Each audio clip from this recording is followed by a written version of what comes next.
नमस्कार, खबरों के इस बुलेटिन में तुहाडा स्वागत है। मैं हाँ तनु पहला पेश ने छाउणियां खबरां। भारत ने उम्मीद जाहिर की है कि चीन सरहदी खेतरों में फौजां नूं पिछे हटाउण, तनाव नूं घट करन अते अमन चैन की बहाली लई पूरी ईमानदारी नाल काम करेगा।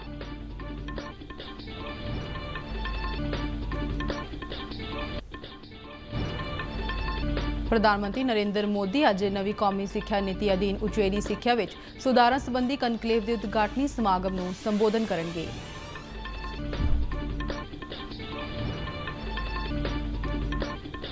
थल सेना मुखी जनरल नरवाणे अरुणाचल प्रदेश के दौरे ते तेजपुर पहुंचे। असल कंट्रोल रेखा नाल लगदे भारतीय खेतर विच फौज दीआं तैयारियां दा लिया जायजा।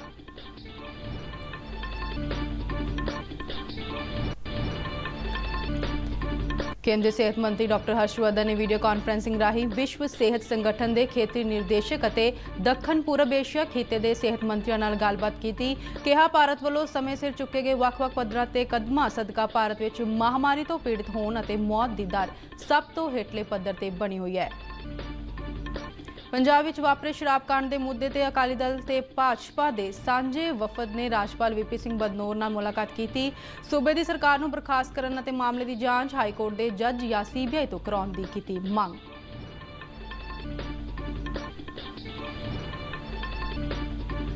जम्मू कश्मीर के पुंछ जिले विच कंट्रोल रेखा नाल लगदे इलाकिਆਂ विच गोलीबारी, भारतीय फौज ने भी मूंह तोड़वां जवाब दिता। ते हुण खबरां विस्तार नाल। भारत ने कहा है कि वह चीन तो उम्मीद करता है कि सरहदी खेतरों में आमो सामने डटिया फौजां नूं पिछे हटाउण, तनाव नूं घट करन अते अमन चैन नूं बुरी तरह नाल बहाल करन लई वह ईमानदारी नाल काम करेगा। विदेश मंत्रालय के बुलारे अनुराग श्रीवास्तव ने कल शाम नवी दिल्ली विच पत्रकार नाल गलबात करदिआं दस्सिआ कि भारत इस उद्देश नूं हासिल करन लई वचनबद्ध है। भारत ते चीन के विशेष नुमाइंदे ने पिछले महीने 5 जुलाई नूं टैलीफोन ते गलबात की सी, जिस दौरान दोहां धिरां ने भारत ते चीन के सरहदी खेतरों की स्थिति ते चर्चा की सी अते इस गल ते सहमत होए सन कि असल कंट्रोल रेखा ते आमो सामने खड़ियां फौजां विचाले तनाव नूं जल्दी तो जल्दी घट किया जाए अते आपसी समझौतियां ते संधियां दे तहत सरहदी खेतरों में अमन चैन बहाल किया जाए। उन्होंने कहा कि गलबात दौरान दुवल्ले संबंधां की प्रगति लई शांति अते सद्भावना नूं पूरी तरह बहाल करना भी जरूरी दस्सिया गया सी। एक सवाल के जवाब में अनुराग श्रीवास्तव ने दस्सिया कि विदेश मंत्रालय ने विदेशी सभ्याचार केंद्रां की स्थापना ते कामकाज लई 2009 विच विस्तारित दिशा निर्देश जारी किए गए सन, जो कन्फ्यूशियस केंद्र समेत अजिहे सारे ही सभ्याचारक केंद्रां ते लागू हुंदे ने जो किसी विदेशी संगठन की सहायता नाल कायम किया या स्पॉन्सर किया गया होवे। इन्हां दिशा निर्देशों अधीन भारतीय संगठनां सहयोग करन दे इच्छुक किसी भी केंद्र नूं कोई सहमत पत्र या समझौता करन लई विदेश मंत्रालय की मंजूरी जरूरी हुंदी है। पाकिस्तान वालों बंदी बनाए गए कुलभूषण यादव के मामले में उन्होंने कहा कि इस मामले बारे पाकिस्तान तो कोई ताज़ा जानकारी नहीं मिली है। उन्होंने कहा कि पाकिस्तान नूं चाहिदा है कि यादव नूं बिना किसी रोक टोक कौंसल की पहुंच मुहैया करावे अते उन्हां बुनियादी मुद्दिआं नूं सुलझाए जो अंतरराष्ट्रीय अदालत के फैसले नूं पूरी तरह लागू करने नाल संबंधित ने। पाकिस्तान वालों जारी किए गए नवे नक्शे बारे श्रीवास्तव ने कहा कि इस तरह के बेबुनियाद दावियां तो पता लगता है कि पाकिस्तान सरहदों पार अतवाद राही होर भारतीय खेतरां ते कब्जा करना चाहता है। उन्होंने पाकिस्तान नूं कहा है कि वह भारत के अंदरूनी मामलों में दखल अंदाजी ना करे अते इत्थों के फिरकू भाईचारे नूं विगाड़न की कोशिश करन तो गुरहेज करे। As well as providing unimpeded, unhindered and unconditional consular access to Kulbhushan Yadav. प्रधानमंत्री नरेंद्र मोदी अज नवी कौमी सिक्ख्या नीति अधीन उचेरी सिक्ख्या विच सुधार लियाउण ते करवाई जा रही कनकलेव विच उद्घाटनी भाषण देंगे। यह कनकलेव कौमी सिक्ख्या नीति 2020 तहत सिक्ख्या के कई महत्वपूर्ण पहलुओं नूं समर्पित है। यह कनकलेव कई सैशनां विच होवेगी, जिन्हां विच बहु अनुशासनी ते भविख दी सिक्ख्या, गुणवत्ता भरपूर सिक्ख्या, खोज तकनीकी साधनां दी वरतों आदि सैशन शामिल ने। केंद्रीय सिक्ख्या मंत्री रमेश पोखरियाल निशंक ते केंद्रीय सिक्ख्या राज्य मंत्री संजय धोत्रे भी इस कनकलेव विच हिस्सा लैणगे। इन्हां तो इलावा ਵੱਖ-ਵੱਖ यूनीवर्सिटियां के वाइस चांसलर, संस्थावां के डायरैक्टर ते कॉलेजां के प्रिंसीपलों तो इलावा कौमी सिक्ख्या नीति का खरड़ा तैयार करने वाली कमेटी के चेयरमैन ते मैंबर भी इस विच शामिल होणगे। थल सेना मुखी जनरल एम नारवाणे ने कल अरुणाचल प्रदेश के तेजपुर में स्थित भारतीय फौज के कोर हैडकुआटर का दौरा किया और असल कंट्रोल रेखा ते भारतीय फौज दी तैयारियां संबंधी गतिविधियों की व्यापक रूप में समीक्षा की। सीनियर फौजी अधिकारियों ने थल सेना मुखी नूं भारत और चीन विचाले असल कंट्रोल रेखा नाल लगदे सरहदी खेतरों में भारतीय जवानों की तैनाती और हथियारों बारे विस्तारित जानकारी दी। पूर्वी लद्दाख में चीन नाल सरहद ते चल रहे तनाव के मद्देनज़र अरुणाचल और सिक्किम सैक्टर में 3500 किलोमीटर लंबी असल कंट्रोल ਕੰਟਰੋਲ ਰੇਖਾ ਦੇ ਸਾਰੇ ਹੀ ਸੰਵੇਦਨਸ਼ੀਲ ਸਰਹੱਦੀ ਇਲਾਕਿਆਂ ਵਿੱਚ ਫੌਜ ਦੀ ਤਾਇਨਾਤੀ ਵਧਾ ਦਿੱਤੀ ਗਈ ਹੈ।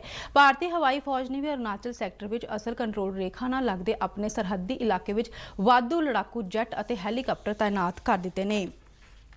ਕੇਂਦਰੀ ਸਿਹਤ ਮੰਤਰੀ ਡਾਕਟਰ ਹਰਸ਼ਵਰਧਨ ਨੇ ਕੱਲ ਵਿਸ਼ਵ ਸਿਹਤ ਸੰਗਠਨ ਦੇ ਖੇਤਰੀ ਨਿਰਦੇਸ਼ਕ ਅਤੇ ਦੱਖਣ ਪੂਰਬ ਏਸ਼ੀਆ ਖਿੱਤੇ ਦੇ ਸਿਹਤ ਮੰਤਰੀਆਂ ਨਾਲ ਗੱਲਬਾਤ ਕੀਤੀ।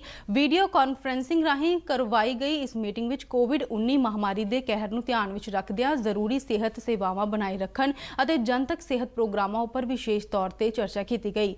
ਡਾਕਟਰ ਹਰਸ਼ਵਰਧਨ ਨੇ ਕੋਵਿਡ-19 ਨਾਲ ਨਜਿੱਠਣ ਲਈ ਭਾਰਤ ਦੇ ਤਜਰਬਿਆਂ ਦੀ ਚਰਚਾ ਕੀਤੀ ਅਤੇ ਇਸ ਗੱਲ ਤੇ ਜ਼ੋਰ ਦਿੱਤਾ ਕਿ ਚੀਨ ਨੇ ਜਿਵੇਂ ਹੀ 7 ਜਨਵਰੀ ਨੂੰ ਵਿਸ਼ਵ ਸਿਹਤ ਸੰਗਠਨ ਨੂੰ ਮਹਾਮਾਰੀ ਬਾਰੇ ਜਾਣਕਾਰੀ ਦਿੱਤੀ ਤਾਂ ਭਾਰਤ ਨੇ ਫੌਰੀ ਤੌਰ ਤੇ ਇਸ ਮਹਾਮਾਰੀ ਨਾਲ ਨਜਿੱਠਣ ਦੀ ਤਿਆਰੀ ਸ਼ੁਰੂ ਕਰ ਦਿੱਤੀ ਸੀ। ਉਹਨਾਂ ਕਿਹਾ ਕਿ ਕੋਵਿਡ-19 ਨਾਲ ਨਜਿੱਠਣ ਵਿੱਚ ਭਾਰਤ ਵੱਲੋਂ ਵੱਖ-ਵੱਖ ਪੱਧਰਾਂ ਤੇ ਚੁੱਕੇ ਗਏ ਮਹੱਤਵਪੂਰਨ ਕਦਮਾਂ ਸਦਕਾ ਦੇਸ਼ ਵਿੱਚ ਵੱਡੀ ਆਬਾਦੀ ਹੋਣ ਦੇ ਬਾਵਜੂਦ ਵੀ ਇਸ ਮਹਾਮਾਰੀ ਤੋਂ ਪੀੜਤ ਹੋਣ ਅਤੇ ਮੌਤ ਦੀ ਦਰ ਸਭ ਤੋਂ ਹੇਠਲੇ ਪੱਧਰ ਤੇ ਬਣੀ ਹੋਈ ਹੈ। Number of active cases. This is, I think, because of the concerted efforts on the field, which has translated into these higher recovery rates. Every day the recovery rate is much better than the earlier day.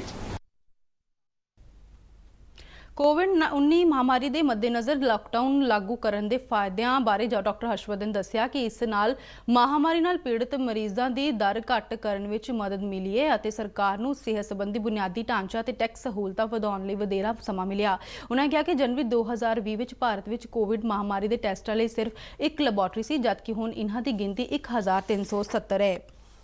Punjab ਵਿੱਚ ਜ਼ਹਿਰੀਲੀ ਸ਼ਰਾਬ ਪੀਣ ਨਾਲ ਵਾਪਰੇ ਦੁਖਾਂਤ ਦੇ ਮੁੱਦੇ ਤੇ ਸ਼੍ਰੋਮਣੀ ਅਕਾਲੀ ਦਲ ਅਤੇ ਭਾਰਤੀ ਜਨਤਾ ਪਾਰਟੀ ਦੇ ਇੱਕ ਸਾਂਝੇ ਵਫਦ ਨੇ ਕੱਲ ਪੰਜਾਬ ਦੇ ਰਾਜਪਾਲ ਵੀਪੀ ਸਿੰਘ ਬਦਨੌਰ ਨਾਲ ਮੁਲਾਕਾਤ ਕਰਕੇ ਇਸ ਮਾਮਲੇ ਦੀ ਜਾਂਚ ਹਾਈ ਕੋਰਟ ਦੇ ਮੌਜੂਦਾ ਜੱਜ ਜਾਂ ਸੀਬੀਆਈ ਤੋਂ ਕਰਾਉਣ ਦੀ ਮੰਗ ਕੀਤੀ। ਸ਼੍ਰੋਮਣੀ ਅਕਾਲੀ ਦਲ ਦੇ ਪ੍ਰਧਾਨ ਸੁਖਬੀਰ ਸਿੰਘ ਬਾਦਲ ਤੇ ਭਾਰਤੀ ਜਨਤਾ ਪਾਰਟੀ ਦੇ ਸੀਨੀਅਰ ਨੇਤਾ ਮਨੋਰੰਜਨ ਕਾਲੀਆ ਦੀ ਅਗਵਾਈ ਵਿੱਚ ਰਾਜਪਾਲ ਨੂੰ ਮਿਲੇ ਵਫਦ ਨੇ ਇਸ ਸ਼ਰਾਬ ਕਾਂਡ ਨੂੰ ਦੇਖਦਿਆਂ ਕੈਪਟਨ ਅਮਰਿੰਦਰ ਸਿੰਘ ਦੀ ਸਰਕਾਰ ਨੂੰ ਬਰਖਾਸਤ ਕਰਨ ਦੀ ਵੀ ਮੰਗ ਕਰਦਿਆਂ ਕਿਹਾ ਹੈ ਕਿ ਗੈਰ ਕਾਨੂੰਨੀ ਸ਼ਰਾਬ ਦੇ ਕਾਰੋਬਾਰ ਵਿੱਚ ਸ਼ਾਮਲ ਸਾਰੇ ਹੀ ਦੋਸ਼ੀਆਂ ਦੀਆਂ ਜਾਇਦਾਦਾਂ ਕੁਰਕ ਕੀਤੀਆਂ ਜਾਣ ਤੇ ਸ਼ਰਾਬ ਦੇ ਕਾਰਖਾਨਿਆਂ ਤੋਂ ਸਪਿਰਟ ਅਤੇ ਈਐਨਏ ਦੀ ਸਪਲਾਈ ਬੰਦ ਕੀਤੀ ਜਾਵੇ।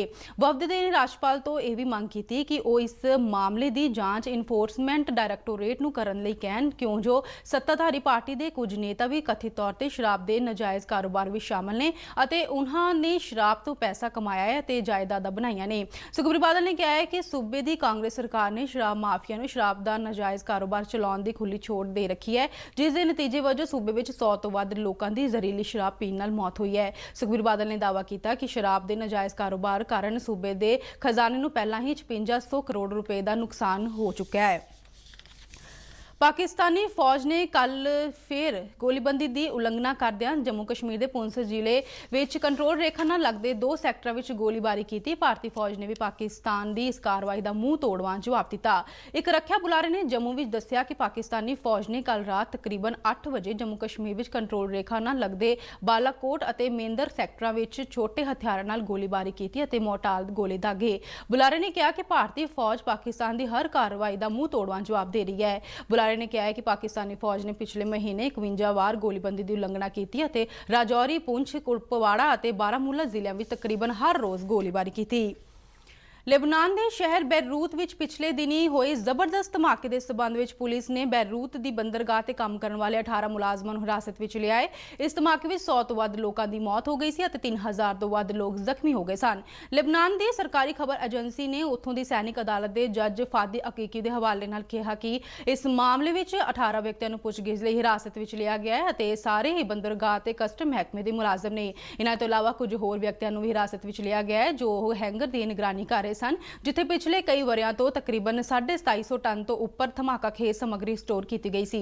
सैनिक अदालत के जज फादी अकीकी ने कहा है कि बीते मंगलवार को होए इस धमाके की जांच जल्दी ही शुरू कर दी जाएगी और इस मामले के हर एक पहलू की चंगी तरह नाल घोख की जाएगी तां जो कोई भी शक्की व्यक्ति कानून तो ना बच सके। इस नाल ही खबरों का बुलेटिन खत्म होता है। आज्ञा दो, नमस्कार।